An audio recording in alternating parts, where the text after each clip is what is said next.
अस्सलामुअलैकुम, आप देख रहे हैं समा। मैं हूं महक असलाम। बुलेटिन का आगाज करेंगे। कराची का एक बार फिर मुल्क दुश्मनों की आंखों में चुभने लगा है। कराची समेत सिंध के मुख्तलिफ शहरों में एक ही दिन में रेंजर्स पर 3 हमले, 2 अहलकार और 2 राहगीर शहीद हो गए, जबकि रेंजर्स अहलकारों समेत 13 अफराद जख्मी भी हुए। गोटकी में दस्ती बम हमले के बाद जाए वकुआ पर जाने वाली बम डिस्पोजल स्क्वाड की गाड़ी हादसे का शिकार हो गई, 1 अहलकार शहीद हुआ। पीपल्स पार्टी के गढ़ लाड़काना में भी रेंजर्स को निशाना बनाया गया, मगर खुशकिस्मती से कोई जानी और माली नुकसान नहीं हुआ। हुकाम ने खदशा जाहिर किया है कि हमलावरों को बैरूने मुल्क से ऑपरेट किया जा रहा है। हमले में मुमकिना तौर पर अलहदगी पसंद तंजीमें मुलव्विस हैं।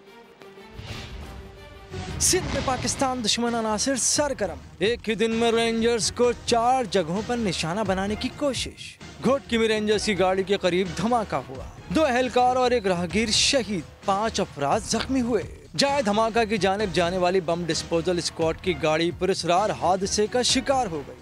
जिस तरह हमें इतला मिली सखर में, तो हमने इमीडिएटली वहाँ से रश किया। SSP साहब, DC साहब, सरदार साहब मेरे राब्ते में थे। जब हम मोटरवे में थे तो मेरी जो BD टीम थी, उसकी गाड़ी जो है वो पिछला टायर उसका बस हुआ, तो वो अनफॉर्चुनेटली एक्सीडेंट हुई। उसमें हमारा 1 बंदा शहीद हो गया और कोई 4 क्रिटिकल कंडीशन में हैं, टांगे टूटी हुई हैं, 1 सीरियस है। पीपल्स पार्टी के गढ़ लाड़काना में VIP रोड पर भी रेंजर्स को निशाना बनाया गया। नामालूम मोटरसाइकिल सवार चौकी पर क्रैकर फेंककर फरार हो गए। हम दुश्मनों ने कराची में भी रेंजर्स पर हमला किया। लियाकताबाद के करीब दस्ती बम हमले में 1 शहरी शहीद हो गया, जबकि रेंजर्स अहलकारों समेत 8 अफराद जख्मी हुए। हमले में रेंजर्स की गाड़ी को भी नुकसान पहुंचा। जाए वकू से क्रैकर का क्लच बरामद कर लिया गया। हुक्काम ने खदशा जाहिर किया है कि हमलावरों को बैरून मुल्क से ऑपरेट किया जा रहा है। हमलों में मुमकिना तौर पर अलहदगी पसंद तंजीमें मुलव्विस हैं। चंद रोज में सिंध रेंजर्स पर तीसरी बार हमला किया गया। लियाकताबाद और गुज़िश्ता दिनों गुलिस्तान जौहर में होने वाले हमले में मुमासिलत पाई जाती है। और रेंजर्स पर 9 रोज में 5 हमले किए गए। तहकीकाती हुकाम के मुताबिक 3 हमलों में एक ही ग्रुप मुलव्विस है। बैरून मुल्क से ऑपरेट किए जाने वाले अलहदगी पसंद ग्रुप के हमलों में मुलव्विस होने का इंकशाफ भी हुआ है। अहमद रहमान खान ने रिपोर्ट तैयार की है, आइए देख लेते हैं। कराची समेत सिंध भर में अमन कायम करने के लिए रेंजर्स की कार्रवाइयां अब मुल्क दुश्मनों को खटकने लगी हैं। कराची, गोटकी और लाड़काना में रेंजर्स पर हमलों के ताने बाने बैरून मुल्क मिलने लगे। तहकीकाती हुक्काम के मुताबिक अलहदगी पसंद गिरोह ने कराची की सियासी जमात के अस्करी विंग से गठजोड़ किया और शहर का अमन तबाह करने की कोशिश की है। हुक्काम के मुताबिक दहशतगर्दी की इस गठजोड़ को भारत की खुफिया एजेंसी रॉ माली मावनत फराहम कर रही है। 10 जून को गुलिस्तान जौहर में रेंजर्स की मोबाइल, जबकि लांडी में चौकी के करीब 10 बम हमले किए गए। तहकीकाती इदारों का कहना है कि महमूद सिद्दीकी समेत ऐसे कई दहशतगर्द भारत में मुकीम हैं जो कि भारतीय खुफिया एजेंसी रॉ के कहने पर पाकिस्तान में दहशतगर्दों को माली मावनत फराहम कर रहे होते हैं। कैमरामैन मजहर सिद्दीकी के साथ अहमद रहमान खान, समा, कराची। घोटकी धमाके में शहीद अहलकारों की नमाज जनाजा रेंजर्स हेडक्वार्टर्स में अदा कर दी गई। शहदा को सलामी पेश की गई। नमाज जनाजा में डिप्टी कमिश्नर, विंग कमांडर और पुलिस के आला अफसरान समेत दीगर अफराद ने शिरकत की। शहीद सिपाही जहूर अहमद की मैयत बहावल नगर और शहीद सिपाही फैयाज अहमद की मैयत मटियारी रवाना कर दी गई। खबरों में आगे आपको बताएंगे, मुल्क दुश्मन एक हो गए, जबकि वजीर आला सिंध और गवर्नर सिंध ने कराची समेत दीगर शहरों में रेंजर्स पर हमलों का नोटिस ले लिया। फौरी इंक्वायरी करके हमलावरों को कैफरे किरदार तक पहुंचाने की हिदायत कर दी। घोटकी और कराची में सिंध रेंजर्स पर हमले। वजीर आला सिंध मुराद अली शाह ने फौरी बैठक लगाई। IG Sindh, additional IG, rangers और हसास इदारों के अफसरान को भी बुलाया। कहा, हुकूमत कोरोना के खिलाफ मसरूफ है तो अमन बिगड़ना नहीं चाहिए। सूबे के अमन और अमान से मुताल्लिक कल शाम तक रिपोर्ट मिलनी चाहिए। किसी शहरी या किसी अहलकार का कोई बाल भी बीका नहीं कर सकता। वजीर आला सिंध ने पुलिस को गश्त बढ़ाने का हुक्म दिया और रेंजर्स जवानों पर हमला करने वालों की फौरी गिरफ्तारी की हिदायत भी की। अमन अमान से मुतालिक हंगामी इजलास में प्लानिंग, ऑपरेशन और इंटेलिजेंस के काम को तेज करने का भी फैसला हुआ। उधर गवर्नर इमरान इस्माइल ने DG रेंजर्स और IG सिंध से राब्ता करके लियाकताबाद हमले की फौरी इंक्वायरी की रिपोर्ट मांग ली। कहा, फराइज की अंजाम दही में कोताही बरतने वालों के खिलाफ भी सख्ती से निपटा जाए। गवर्नर सिंध ने जख्मियों को इलाज की हर मुमकिन सहूलत फराहम करने की हिदायत की। और कराची में दहशतगर्द हमले ने गरीब घराने का चिराग गुल कर दिया। 30 साला काशिफ खुशी खुशी अपनी वालदा के साथ एहसास प्रोग्राम के तहत इमदादी रकम लेने गया था। माँ को तो अभी तक बताया ही नहीं कि उसका लख्ते जिगर अब इस दुनिया में नहीं रहा। बेटे के ज़ख्मी होने का बताकर माँ को तसल्ली दी जा रही है, लेकिन आखिर कब तक? शाहनवाज अली कादरी की रिपोर्ट। जिंदगी का पहिया चलाना चाहते हैं, हुकूमती इमदाद लेने आ जाएं। मौत से एक रात पहले मोबाइल पर आने वाला ये मैसेज काशिफ के लिए जिंदगी का आखिरी पैगाम साबित हुआ। सुबह सवेरे वालिदा के साथ इमदादी रकम लेने एहसास प्रोग्राम के दफ्तर गया था, मगर मौत वहाँ पहले से काशिफ की मुंतज़िर थी।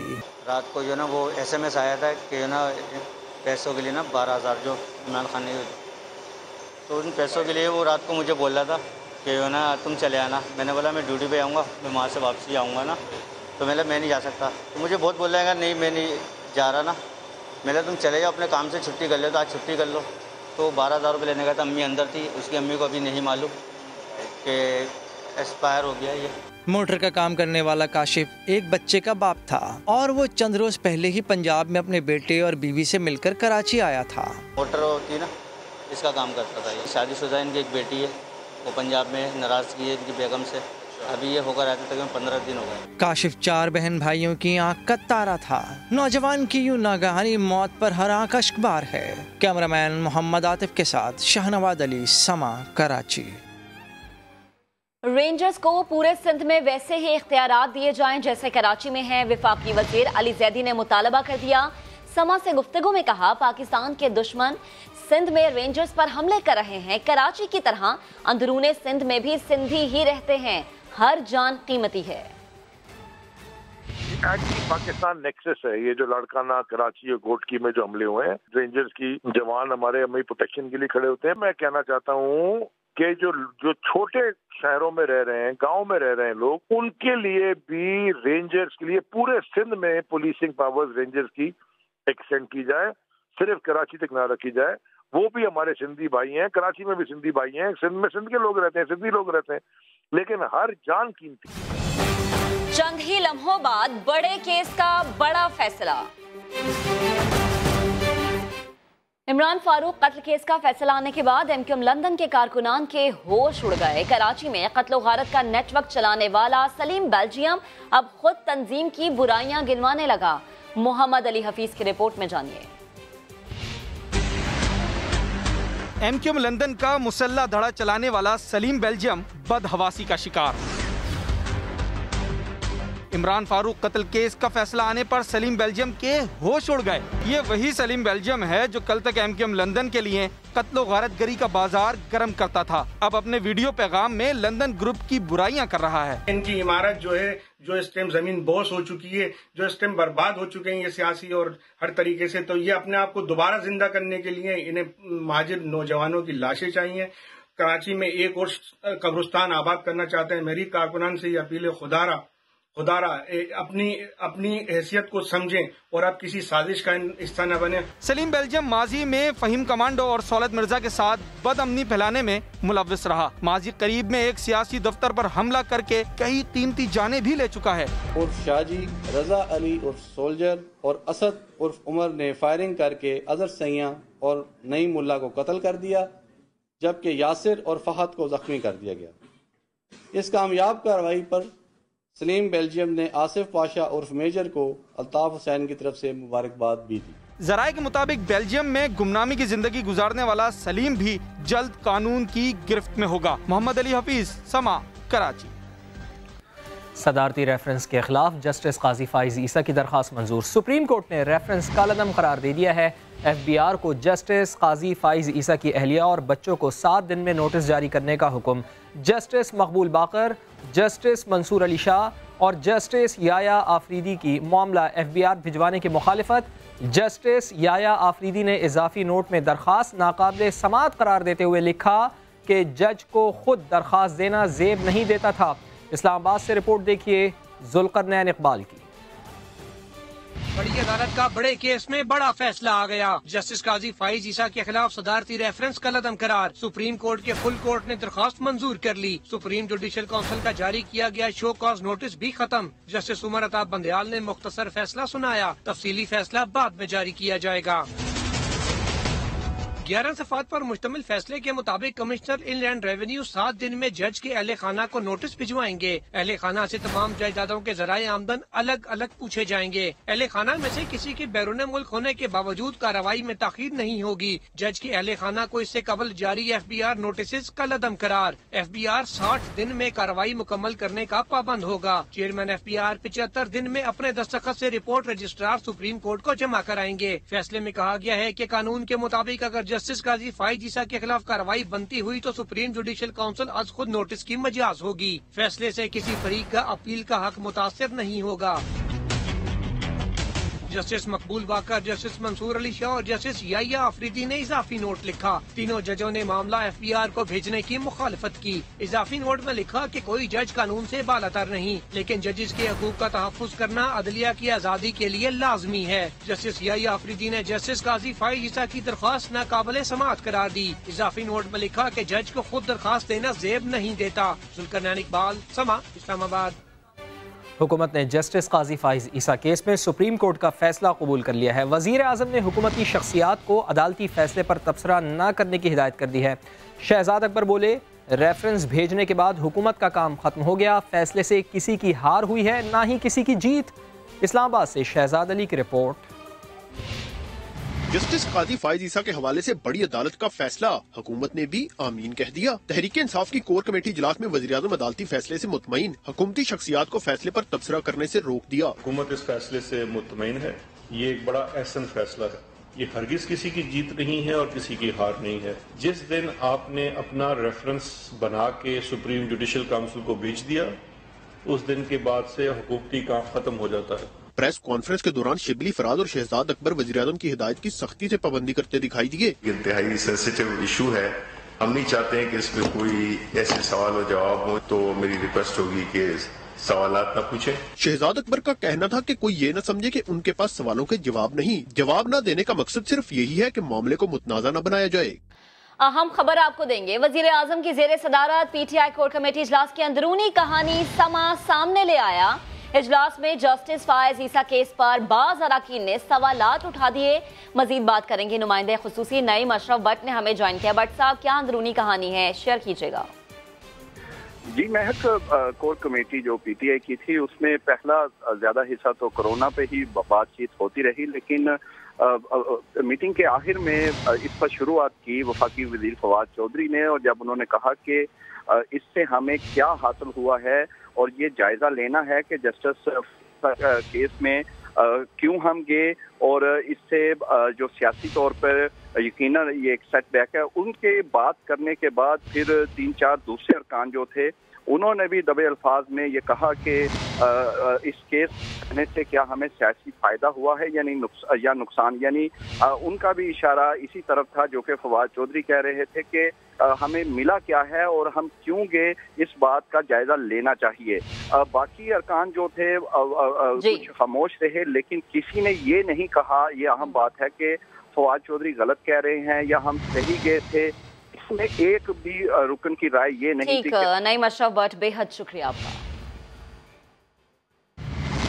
सुप्रीम कोर्ट का जस्टिस काजी फाइज ईसा के खिलाफ सदारती रेफरेंस कालादम करार देने का फैसला। हुकूमती वकील फरोग नसीम कहते हैं ये केस जीत हार का नहीं था। मलाइका बुखारी बोली, हुकूमत अदालती फैसले का एहतराम करती है। वकीला ने फैसले को अदलिया की आज़ादी और आइन की फतह करार दे दिया। अदालत के बाहर मिठाइयां भी बांटी गईं। इस्लामाबाद से शहजाद अली की रिपोर्ट।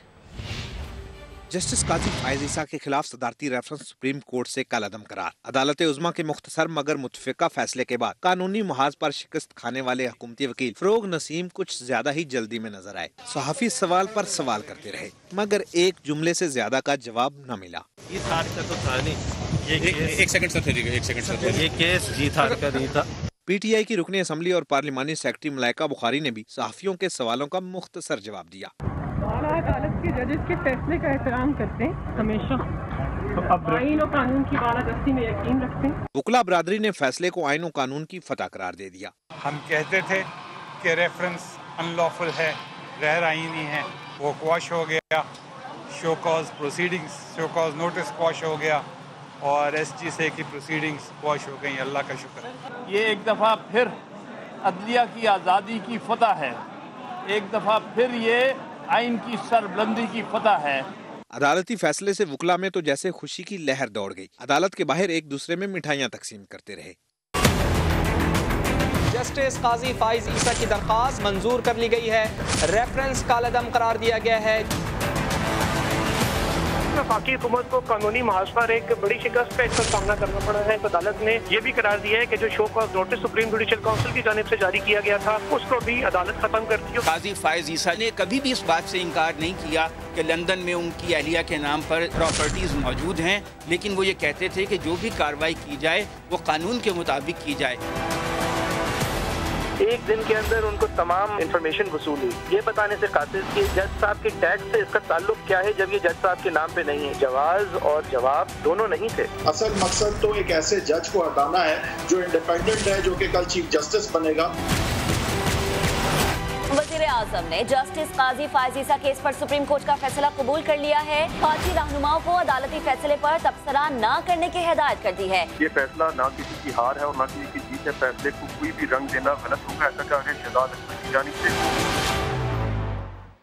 सियासी मैदान से आपको खबर देंगे, तमाम मसाइल एक हफ्ते में हल कर दूंगा। वज़ीर आला पंजाब ने PTI के नाराज अरकान से मुलाकात करके यकीन दहानी करा दी, जबकि MPA दाऊद सुलेमानी मसाइल हल होने तक मुलाकात से ही इनकारी हो गए। फयाजुल हसन चौहान कहते हैं MPs को पार्टी डिसिप्लिन का ख्याल रखना चाहिए। लाहौर से मोहम्मद अली जड़ की रिपोर्ट।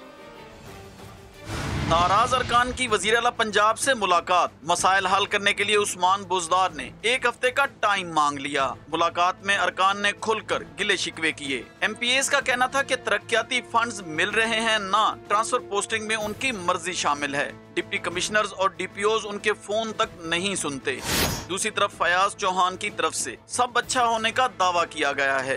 वज़ीर इत्तलात के मुताबिक दाऊद सुलेमानी के हलके में 2 अरब रुपए की 47 स्कीमों का आगाज किया गया है। 60 करोड़ रुपया खर्च किया जा चुका है, बाकी ऑनगोइंग जारी है और मजीद अप्रैल 2020 में करोड़ों रुपए के फंड का ऐलान कर दिया है वज़ीर पंजाब सरदार उस्मान बुज़दार साहब ने। उधर नाराज रुकन ख्वाजा दाऊद सुलेमानी ने फयाज चौहान को नाकाबिल एतबार करार देते हुए कहा कि वो वज़ीर आला से मुलाकात तब करेंगे जब उनके मुतालबात मंजूर कर दिए जाएंगे। उन्होंने जो हमारे दोस्तों से बातें की हैं, अगर वो बातें नजर आएंगी तो मैं बिल्कुल मुलाकात करूंगा। मुझे फोटो सेशन कराने का कोई शौक नहीं है। 2 साल में हमारे साथ यही कुछ होता रहा है। मैं इंशाअल्लाह अपनी बात इमरान खान तक जरूर पहुंचाऊंगा। वज़ीर आला पंजाब ने 12 नाराज अरकान असम्बली को फंड्स फराहम करने समेत दीगर मुतालबात हल करने और उनके हलकों के दौरे करने की यकीन दहानी कराई है। मोहम्मद अली, समा, लाहौर। मनी लॉन्ड्रिंग केस में नैब ने अपोजिशन लीडर मियां शहबाज शरीफ के खिलाफ तहकीकात का दायरा वसी कर दिया है। नैब रिपोर्ट के मुताबिक शहबाज शरीफ खानदान के असासे बनाने के जराए नामालूम, जाली और ख्याली हैं। लाहौर से देखिए रियाज अहमद की रिपोर्ट। नैब रिपोर्ट में इल्जाम आयद किया गया है कि 1990 में शहबाज शरीफ खानदान के कुल असासे 20 लाख रुपए से जायद थे। 1997 में शहबाज शरीफ पहली मरतबा वज़ीर आला बने तो ये असासे 3 करोड़ 50 लाख तक पहुँच गए। 2003 में शहबाज शरीफ और उनके बेटों ने पहली मरतबा अलग अलग असासों की तफसीलात जमा कराईं और असासे 4 करोड़ रुपए से तजावुज कर गए। 2004 से 2008 तक हमजा शहबाज के अलावा खानदान के किसी फर्द ने असासों की तफसीलात जमा नहीं कराईं। 2009 में शहबाज शरीफ को उनकी बीवियों और बच्चों के बैरून मुल्क अकाउंट से भारी रकूम ट्रांसफर हुई। नैब रिपोर्ट में ये भी इल्जाम आयद किया गया है कि 2009 में शहबाज शरीफ खानदान के असासे 1 अरब के करीब थे, जो 2018 में 7 अरब से तजावुज कर गए। रियाज अहमद, समा, लाहौर। नैब रावलपिंडी की सबसे बड़ी रिकवरी क्या है? रिकवरी कुछ देर में बताएंगे। नैब लाहौर ने मुस्लिम लीग नून के रहनुमा राना सनाउल्लाह के खिलाफ आमदन से ज्यादा असासों की इंक्वायरी को इन्वेस्टिगेशन में तब्दील करने की मंजूरी दे दी। डीजी नैब लाहौर की जेर सदारत रीजनल बोर्ड मीटिंग में मेगा करप्शन के मुकदमात में पेशरफ्त का जायजा लिया गया। जरा ये बताते हैं कि इजलास में राना सनाउल्लाह के असासों की तफसीलात और उनके बयानात पर ब्रीफिंग दी गई। ब्रीफिंग में बताया गया कि दौरान इंक्वायरी राना सनाउल्लाह के 40 करोड़ रुपए से ज्यादा मालियत के असासों के शवाहिद इकट्ठे किए गए हैं। तहकीकात में लीगी रहनुमा और उनके अहले खाना के नाम मजीद असासों का इंकशाफ होने का इम्कान है। बोर्ड ने इंक्वायरी को इन्वेस्टिगेशन में तब्दील करने की मंजूरी दे दी। और हाउसिंग सोसाइटीज के जरिए फ्रॉड करने वालों से नैब रावलपिंडी की अब तक की सबसे बड़ी रिकवरी। फिल्मसाज लकी अली ने प्ली बार्गेन करके 1 अरब 95 करोड़ रुपए वापस कर दिए। अदालत ने प्ली बार्गेन से मुतालिक नैब की दरख्वास्त मंजूर भी कर ली। एहतसाब ब्यूरो के मुताबिक लकी अली मुख्तलिफ नामों से हाउसिंग सोसाइटीज की तशहीर करके आवाम से रकम बटोरते रहे। सुहेल रशीद की रिपोर्ट। रिहायशी स्कीमों के नाम पर जालसाजी का धंधा। नैब रावलपिंडी को फ्रॉड हाउसिंग सोसाइटीज के खिलाफ कार्रवाई के दौरान अहम कामयाबी मिल गई। फिल्म स्टार लकी अली का धोखाधड़ी के जरिए अवाम को चूना लगाने का एतराफ। नैब से प्ली बार्गेन कर ली। 1 अरब 95 करोड़ रुपए नैब को वापस भी कर दिए। कौमी एहतसाब ब्यूरो के मुताबिक लकी अली ने 11 जाली रिहायशी स्कीमों के नाम पर 9000 लोगों को लूटा। रावलपिंडी डेवलपमेंट अथॉरिटी के रिकॉर्ड में लकी अली की एक भी हाउसिंग सोसाइटी रजिस्टर्ड नहीं। फिल्म स्टार मुख्तलिफ नामों से हाउसिंग सोसाइटीज की तशहीर करके सादा लोग अवाम से पैसे बटोरते रहे। नैब हुकाम कहते हैं लकी अली से रिकवर की गई रकम मुतासरीन को वापस की जाएगी। नैब ने लकी अली की प्ली बार्गेन दरखास्त एहतसाब अदालत में पेश की, जिसे मंजूर कर लिया गया। डीजी नैब रावलपिंडी की तरफ से जमा कराई गई दरखास्त में अदालत को बताया गया कि मुलजम ने चेयरमैन नैब के नाम 1 अरब 95 करोड़ रुपए के पे ऑर्डर्स जमा करवा दिए हैं। मुस्तकबिल में कोई और फ्रॉड सामने आया तो उस पर अलग से कार्रवाई होगी। सुहेल रशीद, समा, इस्लामाबाद। और स्वाद से ताल्लुक रखने वाली नोबेल इनाम याफ्ता मलाला यूसुफजई ने ऑक्सफोर्ड यूनिवर्सिटी से ग्रेजुएशन की डिग्री हासिल करने पर जश्न मनाया। घर वालों के साथ केक काटा, सोशल मीडिया पर तस्वीर शेयर की, लिखा मुस्तकबिल का पता नहीं, फिलहाल फिल्में देखूंगी, आराम करूंगी और किताबें पढ़ूंगी। ऑक्सफोर्ड यूनिवर्सिटी से ग्रेजुएशन की तकमील, मलाला यूसुफजई ने घर वालों और दोस्तों के साथ जश्न मनाया। लंदन में अपनी रिहाइशगाह में केक भी काटा, फूलों की बरसात में घर वालों से मुबारकबाद वसूल की। सोशल मीडिया पर कपड़ों पर लगे केक और रंगों वाली तस्वीर शेयर की, लिखा फलसफा, सियासत और माशियात की डिग्री मुकम्मल करने पर खुशी बयान से बाहर है।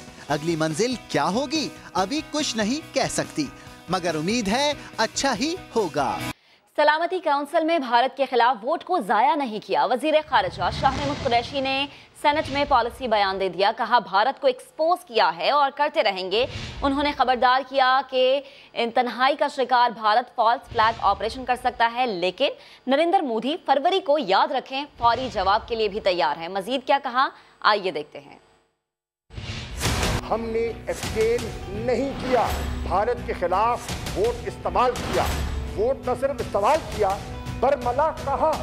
भारत को हमने एक्सपोज किया है और करेंगे। Dramatic shift in the region, Cheen खुलकर भारत के खिलाफ मैदान में उतराया। 50 सालों के बाद ये झगड़ा अब खूनी शक्ल अख्तियार कर गया है। आज नेपाल उसके खिलाफ है, श्रीलंका के एतराजात हैं, अफगानिस्तान भी सोचता है वहाँ अमन के मसले में रखना अंदाजी कर रहा है। भारत आइसोलेट हो रहा है, कोरोना के बाद दिवालियापन के करीब है। भारत फॉल्स फ्लैग ऑपरेशन कर सकता है। Let's Narendra Modi understand, Jaishankar beware. अगर आपने कोई हम पर आंख उठाई या हाथ उठाया तो फरवरी भी याद रखना, फौरी जवाब के लिए भी तैयार रहना। ये कौम तुम्हारी गीदड़ पत्तियों में नहीं आएगी। मसला कश्मीर पर पाकिस्तान की खुद मुख्तारी, पाकिस्तान की सालमियत और पाकिस्तान की आन पर हम कल भी इकट्ठे थे, आज भी इकट्ठे हैं। और यहाँ आपको कराची से अहम खबर देंगे। नॉर्दर्न बाईपास पर गश्त के दौरान पुलिस और डाकुओं के दरमियान मुकाबला हुआ है। फायरिंग के तबादले में सिपाही इरफान शहीद हो गया। मुकाबले के तला पर SHO शराफत जाए वकुआ रवाना हुए तो तेज रफ्तारी के बायस पुलिस मोबाइल उलट गई। हादसे में एक अहलकार जाम भाग, जबकि SHO समेत 3 पुलिस अहलकार जख्मी हो गए। इसी पर बात करेंगे chief crime reporter Ahmar Rahman Khan ने हमें ज्वाइन किया। अहमर, इंतहाई अफसोसनाक खबर मौसूल हो रही है, आपके पास क्या तफसीलात हैं? जी बिल्कुल, ये नॉर्दर्न बाईपास पर डकैतों और पुलिस के दरमियान मुकाबला जारी था। मुकाबले में सिपाही शहीद हुए इरफान, जिसके बाद ये इत्तला थाने तक पहुंची। SHO सरदानी है शराफत, वो जो है वो मोबाइल के हमरा रवाना हुई। तेज रफ्तारी के बायस इस मोबाइल को हादसा पेश आया, जिसके बायस इन सब इंस्पेक्टर हैं गुलाम रसूल, वो इस हादसे में जामक हुए हैं, जबकि SHO शराफत समेत 3 एहलकार हैं जो कि इस हादसे में जख्मी हुए हैं, जिन्हें अस्पताल जो है वो मुंतकिल कर दिया गया है। जी ठीक, अहमद आपका बेहद शुक्रिया। और कराची में दिल के अस्पताल में डॉक्टर पर फायरिंग करने के वाक़े के खिलाफ मसीहाओं का एहतजाज। अदालत ने CTD के मुल्ज़िम एहलकार कामरान को 14 रोज़ा रिमांड पर जेल भेज दिया। फैसल खान की रिपोर्ट में जानिए।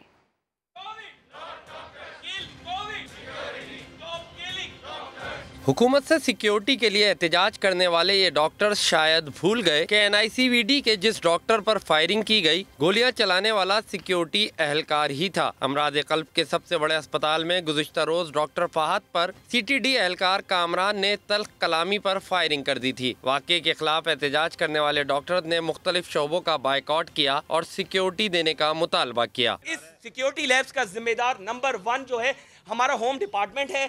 आज का ये, अगर मुझे ये बताएं, अगर काउंटर टेररिज्म डिपार्टमेंट का कोई भी बंदा अपने मफाद के लिए क्या अपनी गन इस्तेमाल कर सकता है? क्या अपना कार्ड इस्तेमाल कर सकता है? ऑब्वियसली नहीं कर सकता है। पुलिस लेवल पे अब सिक्योरिटी एक्सेप्टेबल नहीं है। उसका रीज़न ये है कि अगर CTD क्राइम वाला बंदा आके हमें फायर कर सकता है तो हम क्या एक्सपेक्ट करें बाकी इदारों से। तो आर्म लेवल पर रेंजर्स हमें सिक्योरिटी प्रोवाइड करे ताकि हम आगे फॉरवर्ड। डॉक्टर ने अस्पताल इंतजामिया से भी मुतालबा किया कि अस्पताल के अंदर और बाहर पुलिस और रेंजर्स की चौकियां बनाई जाएं। डॉक्टर फहद को फायरिंग करके जख्मी करने वाले CTD एहलकार कामरान को अदालती रिमांड पर जेल भेज दिया गया है। कैमरामैन फरहान यूसुफ के साथ फैसल खान, समा, कराची। Welcome back. आपको बताएं कि कराची के मुख्तलिफ इलाकों में सिलेक्टेड लॉकडाउन जारी है। शहर की अहम मार्केटों को भी ताले डाल दिए गए। फैसल खान रिपोर्ट करेंगे। हुकूमत सिंध और उसकी ज़ेर साया कराची इंतजामिया की होशियारी, शहर के 43 यूनियन काउंसिल्स का बोलकर रात गए अहम बाजार भी बंद करने का परवाना जारी कर दिया। सेलेक्टेड लॉकडाउन के पहले दिन ही माशी हब को ताले लग गए। सदर, MA जिना रोड, तारिक रोड, गुलशन इकबाल, मलीर और कायदाबाद की मार्केट्स बंद पड़ी हैं। इलेक्ट्रॉनिक्स एसोसिएशन के सदर ने हुकूमती इकदाम की सख्त मजम्मत करते हुए बाजार फौरी खोलने की दरखास्त कर दी। मेन मार्केट हब है वो बंद कर दी गई। इस तरह से नाजायज़ है। तकरीबन जो 2.5 से 3 महीने पहले मार्केटें बंद कर गई, उसकी वजह से जो नुकसान हुआ उसका अभी तक हम लोग जो है वो भुगत रहे हैं उसका नुकसान। लेकिन गवर्नमेंट ने हमारे साथ कोई ताउन नहीं किया। मैं गवर्नमेंट से दरख्वास्त करता हूँ कि फ़ौरन जो है मार्केटें खोलने का ऑर्डर दें। ताजिरों का गम अपनी जगह, कोरोना से शदीद मुतासरा इलाकों में भी सन्नाटा है। कराची के तमाम 6 अजला में मुख्तलिफ यूसीज को 14 दिन के लिए सील कर दिया गया है। नॉर्थ कराची की फातिमा जिना कॉलोनी को रुकावटें लगाकर बंद किया गया। सिर्फ मेडिकल स्टोर्स और दूध की दुकानें खुली हैं। मार्केटें रात को देर तक खुले रहती हैं, इसी वजह से हो सकता है लॉकडाउन लगा हुआ है। काम पे नहीं गए, अभी सौदा लेने गए थे, सौदा लेके आ रहे हैं। अब सारा दिन घर में गुजारेंगे जब तक लॉकडाउन है। इसी तरह कोरंगी, मलीर, जमशेद टाउन और औरंगी टाउन की मुख्तलिफ यूसीज को कोरोना के खतरे के पेश नजर सील किया गया। कैमरा टीम और साथी रिपोर्टर खुर्शीद आलम के साथ फैसल खान, समा, कराची। वर्ल्ड कप 2011 का फाइनल फिक्स था या नहीं, श्रीलंकन हुकूमत ने तहकीकात का हुक्म दे दिया। भारत और श्रीलंका के दरमियान 2011 का वर्ल्ड कप फाइनल फिक्स था। श्रीलंका के साबिक वजीर खेल ने नया पिंडोरा बॉक्स खोल दिया। महिंदानंदा उलथ गामागे ने इंकिशाफ किया कि श्रीलंका ने वर्ल्ड कप भारत को फरोख्त किया। कुमारा संगाकारा का कहना है कि अगर साबिक वजीर खेल के पास कोई सबूत हैं तो वो ICC को फराहम करें ताकि तहकीकात हो सके। महिला जयवर्धने ने तंज़िया अंदाज में कहा, लगता है इलेक्शन करीब है, जब ही सर्कस दोबारा शुरू हो गया। साबिक वजीर खेल के इल्जामात पर श्रीलंकन हुकूमत ने तहकीकात का हुक्म दे दिया। बलोचिस्तान हुकूमत ने टिड्डी दल के खात्मे के लिए मजीद हेलीकॉप्टर्स मांग लिए। मोहम्मद आतिफ रिपोर्ट करेंगे। बलोचिस्तान में टिड्डियों के वार जारी हैं। 32 अजला में टिड्डी दल से हज़ारों एकड़ अराजी पर खड़ी फसलें, बागात और चरागाहें मुतासिर, जमींदारों को करोड़ों का नुकसान हो चुका है।